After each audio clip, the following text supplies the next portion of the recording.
Et salut tout le monde, bienvenue dans cet avant-match de la rencontre entre Bordeaux et le FC Metz pour ce match du samedi 13h. Et oui, un horaire absolument détestable, terrible pour beaucoup d'entre nous, inadmissible. Grenat Forever qui parle déjà avant de le présenter, mais c'est vrai que c'est un horaire absolument terrible et donc effectivement un peu inhabituel et on va devoir faire avec. Justement, cet avant-match, bien sûr, je vais le faire avec Grenat Forever qui a donc déjà exprimé sa frustration d'avoir un tel match à cette heure-là. Comment vas-tu, Grenat Forever? Bonsoir, monsieur Socket. Écoute, tout va bien. Je suis en vacances depuis ce soir, donc tout va pour le mieux. C'est ça. Mais oui, horaire inhabituel, parce que bon, samedi 13h, c'est pour les Chinois. On a déjà du mal à avoir des supporters en France qui regardent le machin que nous, on va essayer d'aller en chercher sur le marché chinois. Donc bon. Bien sûr. Il manque plus que les noms des joueurs, tu sais, derrière les maillots, mais ça écrit en chinois, hein, et ça ferait des maillots collector. Hein. Imagine le truc, hein, ça va être absolument incroyable. Avant de commencer justement, on donnera bien sûr notre pronostic en fin d'avant-match, mais on attend votre pronostic, ceux qui nous écoutez. Donc bien sûr, dites-le dans les commentaires, qu'est-ce que vous pensez avoir comme résultat sur ce match. N'hésitez pas aussi à nous parler un peu de la composition d'équipe, parce que nous, on va donner un peu notre opinion sur la composition possible, mais bien sûr, n'hésitez pas à nous donner ce que vous pensez en termes de 11 pour le match donc de ce samedi. Comme d'habitude, hein, le programme, vous l'avez à l'écran, tout ce que l'on va aborder dans cet avant-match. Vous pouvez y accéder directement dans la description. Et enfin, dernière chose, bien sûr, n'oubliez pas de vous abonner, comme d'habitude, à la Maison du Grenat, à notre chaîne YouTube. Un grand merci à ceux et celles qui se sont déjà abonnés, qui vont le faire, je l'espère, à la fin de cette vidéo. Est-ce que tu es prêt, Grenat Forever? Toujours, nous partons sans plus attendre par un petit coup d'œil au classement, puisque ce match entre Metz et Bordeaux oppose deux équipes qui ne sont pas si loin que ça au classement. À l'heure actuelle, nous avons une équipe du FC Metz qui est donc 6e avec 38 points aux portes de l'Europe, hein, certains diront, hein, mais n'allons pas, calmons-nous, hein, ne dites, on va rien dire, hein, surtout ne nous emballons pas. Notre adversaire Bordeaux, lui, est à 5 points, à la 11e place. Donc on n'est pas si loin que ça l'un envers l'autre, et une victoire par exemple de Bordeaux leur permettrait de revenir quasiment à notre hauteur à seulement 2 points, donc un peu important comme match quand même pour mettre je dirais une distance avec cet adversaire girondin. Les Girondins justement, Grenat Forever, on va en parler parce qu'il y a beaucoup de choses à dire sur la situation actuelle au niveau déjà des derniers résultats, mais aussi la situation interne. Beaucoup de choses qui sont sorties durant les dernières heures qui sont pas forcément très réjouissantes quand tu es supporter de Bordeaux. Tout d'abord, Grenat Forever, rapide coup d'œil sur les derniers résultats de Bordeaux. Bordeaux qui traverse une période très compliquée depuis la 22e journée, donc depuis le dernier match du mois de janvier. Ils ont obtenu une défaite à l'extérieur contre Lyon, et malheureusement cette défaite a un peu entraîné une série de non-victoires, alors qu'ils étaient restés, tu sais, sur une victoire à Nice et Angers juste avant le match contre Lyon, hein, des concurrents plus ou moins directs, tu vois, au classement à ce moment-là. Mais c'est vrai que derrière, ils ont donc perdu Lyon, ils perdent Lille 3-0, ils perdent contre Brest. Là, vraiment un concurrent direct pour le coup, à l'extérieur 2-1. La Coupe de France s'est pas très bien passée pour eux, défaite 2-0 contre Toulouse, match nul 0-0 dans toujours ce match un peu particulier, hein, contre l'Olympique de Marseille à domicile, et une défaite à l'extérieur contre Nîmes 2-0, match un peu circonstancié, Grenat Forever, puisque il y a eu notamment de la casse, n'est-ce pas, avec notamment une expulsion qui derrière aura une conséquence pour le match de ce samedi. Hein. Clairement, on va le voir après, c'est pas facile. Côté bordelais en ce moment. Pas facile du tout, le mot est faible, mais ça je vais en parler après. Ouais, parce qu'effectivement, donc tu disais, l'effectif est un petit peu, on va dire, décimé avec des suspensions, on en parlera juste après. Mais donc ça, c'est l'aspect premier, c'est que les résultats ne sont pas au rendez-vous à l'heure actuelle pour Bordeaux. Deuxième aspect, bien sûr, on va évoquer tout de suite, c'est les soucis en interne côté bordelais, puisque il y avait des propos qui étaient sortis notamment lors je crois, du week-end du match contre Nîmes, hein, si je m'en souviens bien, c'est toi qui m'avais parlé de cela.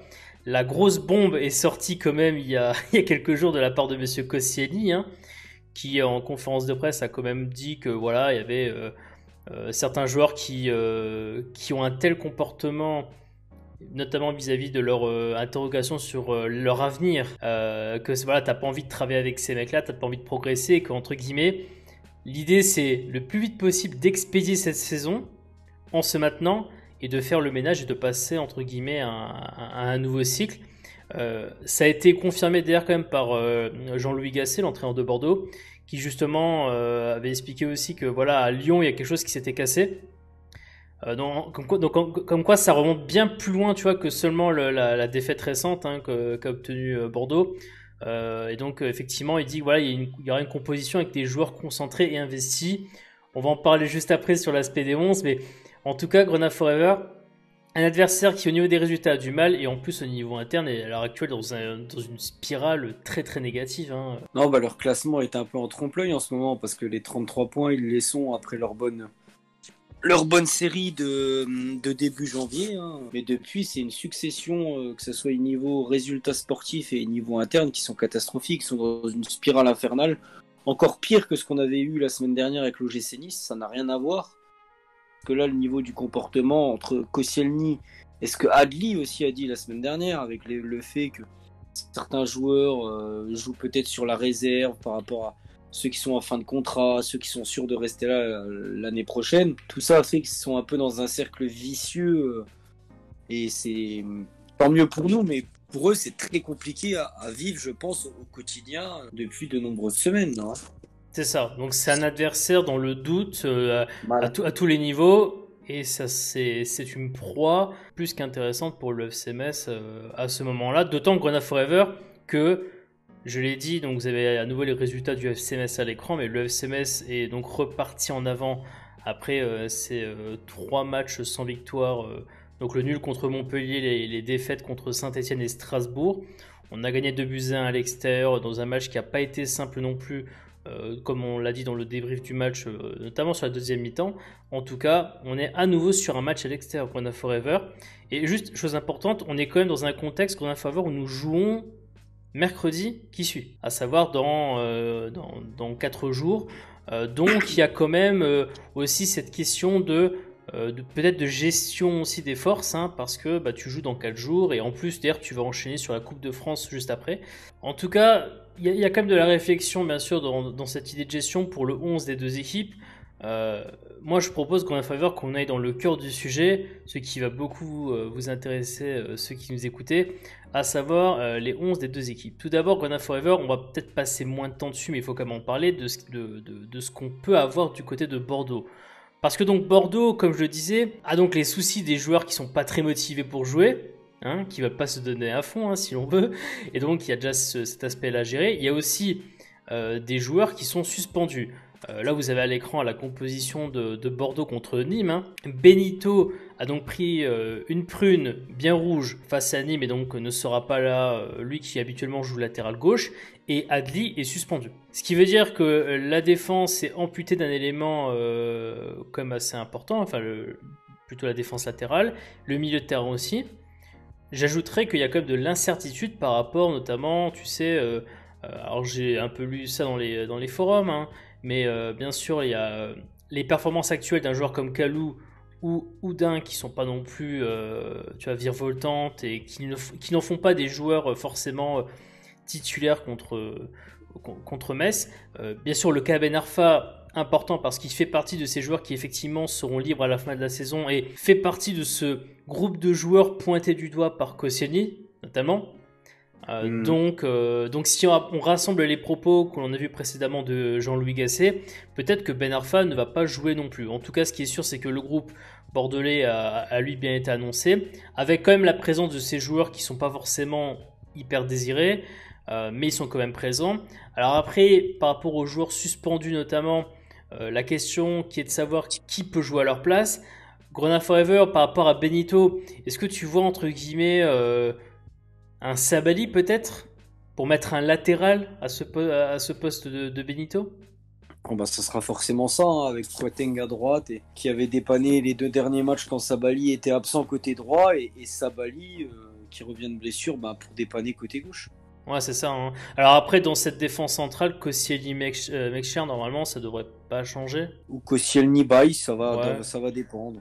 Ouais, voilà, ça c'est un des sujets. Le sujet où là ça risque d'être un peu plus compliqué parce qu'il n'y a pas que l'aspect suspension comme j'ai dit, mais aussi l'aspect des joueurs qui n'ont pas l'esprit à fond dans le club en ce moment. C'est le milieu de terrain. Seri devrait être présent côté Bordeaux, mais accompagné de qui? Alors ça c'est le grand mystère.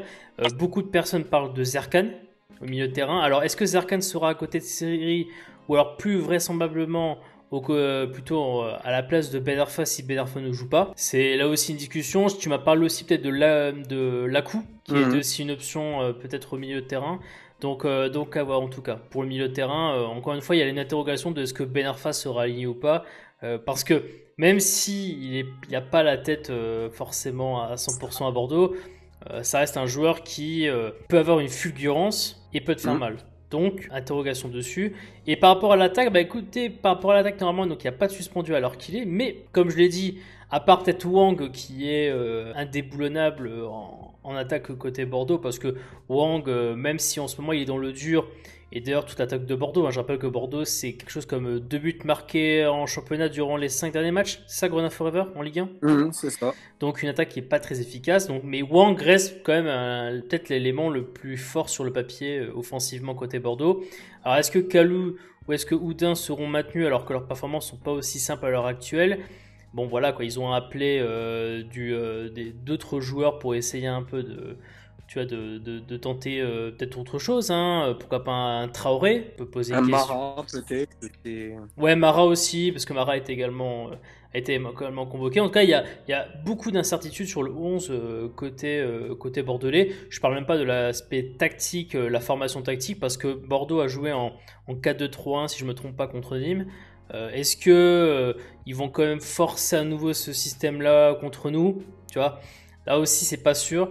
Donc en tout cas, on va pas non plus faire de prédictions pures sur ce qui va se passer au niveau du 11, mais on vous donne un peu toutes les informations par rapport à notre adversaire. Là où on va beaucoup parler Grenade Forever, c'est bien sûr du côté du FCMS. Parce que nous étions impatients, vu des dernières informations sorties dans la presse, notamment au sujet du retour d'un certain milieu de terrain. Que certains avaient déjà rebaptisé le nouveau Yann Jouffre. On ne pensait pas le revoir. Et finalement, alors qu'il n'avait pas joué depuis quoi, à peu près la mi-novembre, le 22 novembre si j'ai bien vu, Vincent Pajot est de retour dans un groupe professionnel. Ça fait énormément de bien. Puis j'ai même pas envie de dire mi-novembre parce que mi-novembre, il joue 20 minutes contre Nantes. Oui. J'ai plutôt envie de dire, moi, qui c'est encore depuis le match vraiment contre Saint-Etienne à la mi-octobre, qu'il est réellement absent. J'ai pas envie de compter ces 20 minutes où il a fait un retour précipité contre. Donc ça fait quasiment 4 mois et demi. Ouais, 4 mois et demi. Hein. Donc ça faisait un peu. Il a raté plus d'un tiers du championnat. Hein. Mais Saint-Etienne, c'était la 8e ou 7e journée. La 8e journée. Donc, bah, ça fait longtemps, quoi. Et c'est pour ça que ça fait tellement du bien de le voir intégrer ce groupe de 20 joueurs. Alors, on se demandait forcément si lui vient qui allait sortir. Ben, le problème est réglé dans le sens où Maïga étant suspendu, ben, sort du groupe pour ce match, hein, qui d'ailleurs sera suspendu pour le match d'après. Et donc là, on va arriver forcément au 11. C'est-à-dire que là, Grenade Forever, il y a quand même des choses qui se sont passées récemment lors du match contre Nice. Alors forcément, je vous ai mis plusieurs options possibles. On va essayer d'aborder ligne par ligne pour un peu donner toutes les options possibles. Toujours dans cette idée, n'oublions pas qu'on est normalement sur un 5-3-2 ou alors un 3-4-3 hybride, alors que quand même, il faut préciser, et on l'a dit dans le débrief du match contre Nice, hein, mais le début de match est fait vraiment avec un 3-5-2 pur. Hein. On a vraiment deux attaquants qui se partagent une zone bien précise, il n'y a pas vraiment un attaquant axial, et donc on avait un peu abandonné cet esprit d'hybride avec un ailier droit et un avant-centre. On était revenu à deux attaquants qui se partagent une zone. Donc là, il y a déjà cette question de est-ce qu'il y aura de l'hybride ou pas. En tout cas, en général, ce qui est sûr, c'est qu'on va commencer donc avec nos trois centraux comme d'habitude, Boy, Kouyaté et Braun. Petite information, mais comme vous le savez certainement, mais Braun il y avait des incertitudes pour savoir est-ce qu'il allait être ou non déjà convoqué pour ce match. On a donc appris avec ce groupe que Braun est bien convoqué. Donc normalement le trio va être présent, Grenat Forever. Non, mais Braun, c'est un guerrier. Déjà, il y a eu un match aussi. Il était incertain pour des douleurs. On nous avait dit ça le vendredi.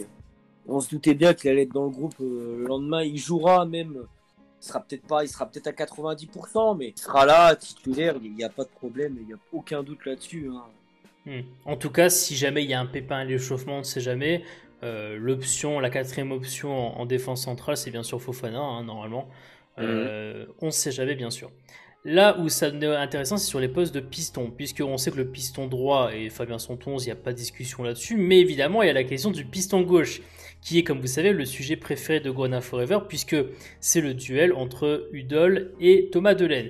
Et il se trouve qu'on pensait, après le match contre Strasbourg, que Delaine avait gagné la bataille et qu'on allait le voir pendant 3-4 matchs aligné en tant que titulaire, et finalement, Hudol est aligné contre Nice, il réalise, et je pense qu'il faut le reconnaître, Grenat Forever, plutôt un bon match, avec notamment une passe décisive. Donc là, sur le coup, Grenat Forever, si je te demande à ta raison, pas ton cœur, quel va être le choix d'Antonetti?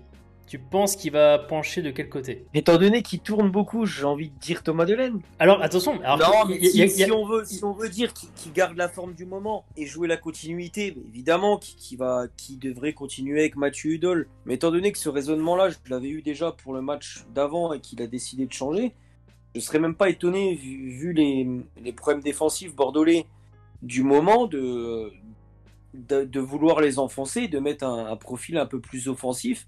Avec un Thomas Delaine, par exemple. Si on veut jouer offensif contre Bordeaux. Si on veut jouer offensif et prendre notre destin entre nos mains, oui. Après, attention, Grenat Forever, faut pas oublier que dans 4 jours, il y a le match contre Angers. Et peut-être qu'il y a un plan défini pour que, par exemple, Delaine joue éventuellement ce match contre Angers. Ou alors, à l'inverse, un plan où on se dit peut-être que voilà, si on met Delaine peut-être titulaire là pour mettre pourquoi pas Hudol mercredi et donc mettre le week-end prochain en coupe Delaine, c'est peut-être une façon de voir les choses. Je sais pas ce qu'il veut faire. Ouais. Bah, encore une fois, comme on l'a dit, hein, la solution la meilleure défensivement reste Hudol par rapport à Delaine. Hudol nous surprend quand même parce qu'offensivement, même s'il n'est pas dans l'attaque à outrance par rapport à un Delaine, il est quand même plutôt, je dirais, précis dans ses attaques, dans le sens où il va peu attaquer, mais quand il attaque généralement, c'est vraiment pour apporter quelque chose. Et les peu de montées qu'il a pu faire, notamment en première mi-temps, hein, il a quand même fait pas mal contre Nice, l'ont montré, hein, qui peut avoir un rôle majeur dans les actions. Et donc, effectivement, c'est 50-50 toujours, hein, mais encore une fois, c'est un choix de riche, hein, tu l'as dit à de très nombreuses reprises. Et on verra ce que fera Monsieur Antonetti sur ce cas-là. Le milieu de terrain, pour le coup, il y aura du changement par rapport au match précédent, puisque Maïga étant suspendu, il va falloir décider du joueur à mettre à côté de Monsieur Papé Matarsar. Il y a déjà certains qui sont un peu fous, comme toi d'ailleurs, qui disaient « Allez, on met Pajot titulaire dès le début du match ». Je pense qu'on a Forever qu'il faut être un peu quand même. Il faut être toi tu le penses, mais il faut quand même être un peu sensé. Il a déjà fait une fois cette erreur-là, Antonetti, en voulant mettre titulaire un Pajot qui était en phase de retour, et on a vu ce que ça donnait contre Nantes. Tu penses qu'il prendrait le risque de faire 2 fois la même erreur? Je pense pas que ça serait prendre un risque. Là, on sait que voilà, son retour n'a pas été précipité. On vous rappelle qu'il avait été notamment dans le groupe contre Nice début janvier, donc là il aurait déjà pu revenir. On a préféré encore ne pas prendre de risques et à continuer entre guillemets sa rééducation. Il a repris petit à petit. La semaine dernière, il a fait la moitié des exercices. On nous a dit là cette semaine, il a fait des entraînements collectifs sans gêne. Il en a parlé en conférence qu'il n'avait plus de gêne. Pour moi, je le mettrai titulaire demain. J'ai plus de certitude avec un Pajot à 75% qu'un Victorien Angban au jour d'aujourd'hui peut-être. Ouais, je mets volontairement pas Warren Chimpembe que j'aurais certainement mis, mais comme certains insiders de Metz ont dit qu'il ne s'était pas entraîné vendredi, et donc j'étais d'ailleurs surpris de le voir dans le groupe, ça laisse supposer qu'il est peut-être pas à 100% et que du coup pour être titulaire ça me paraît peu probable. Ouais, du coup ça paraîtrait un peu improbable. Alors après, moi je pense toujours que le match dans 4 jours sera peut-être le match du retour de Pajot. Moi, ma théorie, je parlerai après dans le 11 que je verrai moi, mais c'est possible qu'Angban démarre le match, qu'il soit laissé jusqu'à la 60e, et en fait, en fonction du déroulé du match à ce moment-là, si Metz est mené ou si Metz n'est pas mené. Si Metz est mené à la 60e, je pense qu'il sortira Angban pour faire rentrer Pajot. Parce que Pajot, tu peux chercher une victoire avec Pajot. Ou en tout cas, tu peux chercher à revenir au score avec Pajot. Par contre, si Metz mène au score, probablement peut-être que Pajot aura peu de minutes, mais il aura peut-être des minutes juste pour une remise en rythme. Tu vois, vers la fin de match. Moi, je pense réellement que le vrai retour de Pajot, en tant que titulaire, on l'aura très certainement contre Angers dans 4 jours. Peut-être un retour vraiment 90 minutes contre Valenciennes, hein, en coupe. Hein. C'est vraiment pour avoir ces 90 minutes complètes. Mais pour le coup, je pense que contre Angers, on a peut-être plus de chances de le voir titulaire que sur ce match contre Bordeaux. Et donc, ouais, l'idée d'avoir un Angban-Sarr ferait que, encore une fois, on sait la problématique, c'est que Sarr va avoir évidemment un rôle offensif dans le milieu très important, puisque Angban, comme vous savez, offensivement parlant, a les problèmes que l'on dénonce depuis de nombreux mois. Et donc Angban va avoir une vraie mission, par contre, c'est la mission défensive. Là, pour le coup, je le dis et je le répète à beaucoup de monde, mais Victorien Angban est l'un des meilleurs joueurs dans les duels défensifs, hein, et c'est pas moi qui le dis, hein, c'est les stats, hein, vous regardez, vous yotez. Il fait quand même des erreurs qui ont coûté certains buts, hein, il faut pas l'oublier, mais dans les faits, c'est quand même un élément défensif qui est non négligeable dans ton effectif et en solution surtout.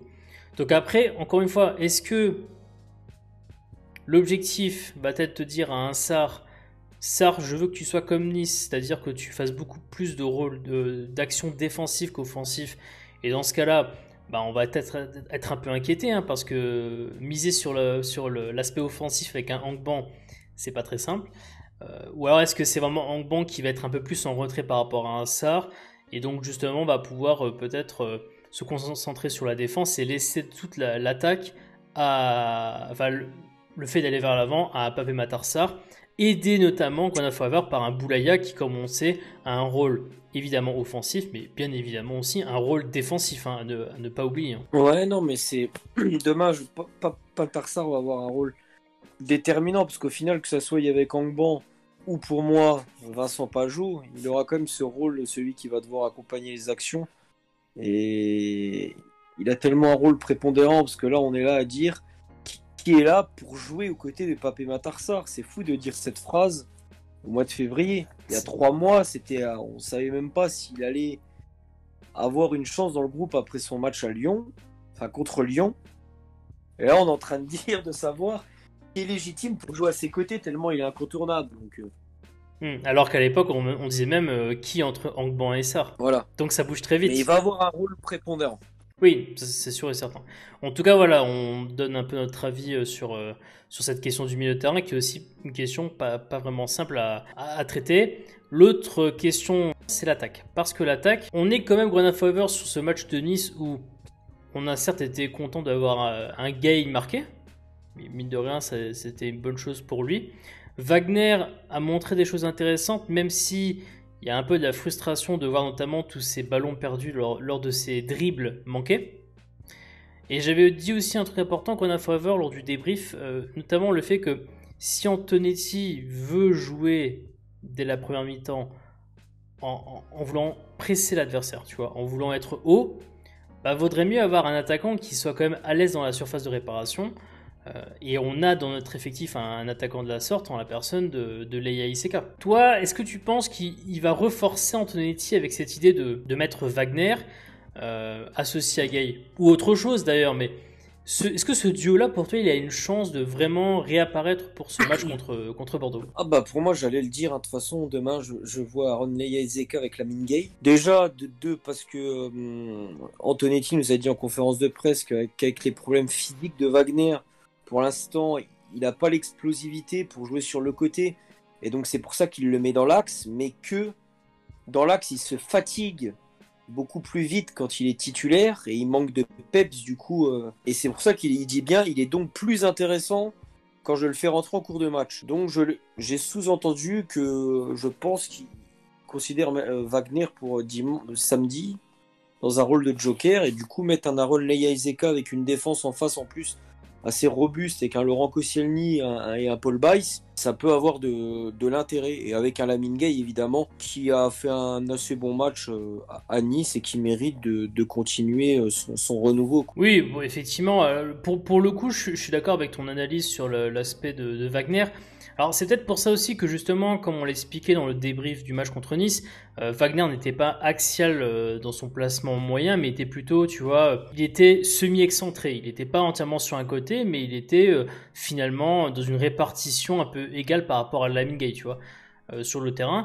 Et donc, peut-être que ça a effectivement une illustration de l'architecture qui est que il peut pas entièrement jouer sur un côté, mais il peut pas non plus jouer axial parce que dans le duel physique, il se fait manger par des défenseurs. C'est pas du tout la même chose qu'en Ligue 2 où peut-être qu'il avait plus de possibilités, notamment dans son jeu aérien. Ceux qu'on pu voir notamment ces highlights de Ligue 2. Il a moins l'occasion vraiment d'avoir des opportunités à saisir dans la surface de réparation. Et moi, je suis un peu comme toi. Cette idée effectivement de l'attaque, quand vous regardez mon 11 type, c'est vrai que moi, dans mon idée, je mettrais Léa Iseka avec Lamine Gueye, pour les raisons que tu as citées. Avec voilà, cette idée si tu presses haut comme tu l'as fait contre Nice, je préfère avoir Léa Iseka en starter et faire rentrer après un Wagner Diaz par exemple pour jouer des contre-attaques et pour retrouver un peu cet esprit que tu as contre Brest en fait. Ou contre Brest doit chercher à revenir dans le match et pour le coup ça te laisse beaucoup plus d'espace à exploiter pour tes attaquants sans forcément avoir tu vois, une défense en face bien en place et qui te laisse peu d'espace. Donc moi je suis vraiment pour ce retour là. Pour le reste, Grenat Forever, voilà, il n'y a pas grand chose d'autre à signifier sur le 11 du FCMS pour le coup. On va passer sans plus tarder à la dernière partie, le pronostic. Et là on vous demande bien sûr à vous qui nous écoutez votre pronostic pour ce match, dites-le dans les commentaires. On va bien sûr donner notre pronostic. Grenat Forever, commençons par toi. Quel est ton pronostic pour cette rencontre ? Je vais rester sur un pronostic de victoire 2 buts à 1. 2 buts à 1. Match serré, même si je rappelle quand même que le match aller, mine de rien, a fini sur un triste 0-0, on s'en souvient. Vraiment, avec un duo d'attaque, Aaron Leia Iseka, Lamine Gueye, un duo qu'on a envie de voir demain. Ah oui, en plus, donc bon donc peut-être qu'on est reparti pour un score similaire. Et petite information que j'ai pas précisée, mais évidemment Metz qui n'a pas gagné à Bordeaux depuis 1980, donc parier une victoire, c'est comme avoir des balls. Sur notre bête noire. Effectivement. Mais toi, tu vois donc cette série terrible à Bordeaux se prendre fin, comme on a terminé notre série un peu bête noire aussi contre Nice, à Nice pour le coup en gagnant là-bas. Donc toi tu paries sur une victoire de buts à 1. Moi je vais parier sur un score nul d'un partout. Match en restant dans cet esprit de match serré. Je sais pas si on est totalement guéri de nos 3 contre-performances d'avant Nice. J'attends confirmation sur ce match contre Bordeaux. Pour autant je pense que ça va quand même être serré parce que si Bordeaux, vu la situation actuelle, si Bordeaux mène au score, ils vont se recroqueviller sur eux-mêmes. Nous on va essayer de tenir parce qu'on n'est pas non plus encore, je pense, totalement guéri, mais voilà, un match serré et on verra bien ce que va nous réserver ce match du samedi 13h, encore une fois un horaire absolument désastreux. On va vous laisser avec toutes ces informations pour ce match entre Bordeaux et Metz, donc n'hésitez pas à mettre dans les commentaires bien sûr votre pronostic du match comme on l'a dit, vos idées de 11 de départ, mettez-les dans les commentaires. Encore un grand merci à ceux qui se sont abonnés ou qui vont s'abonner à la suite, voilà, vraiment un grand merci pour votre soutien et on se retrouvera pour le débrief du match qui devrait, allez si tout se passe bien, peut-être être disponible lundi matin sur la chaîne YouTube La Maison du Grenat. Donc d'ici là, portez-vous bien, pensez aux autres, faites attention bien sûr à votre santé. Bon match de samedi et allez le FCMS.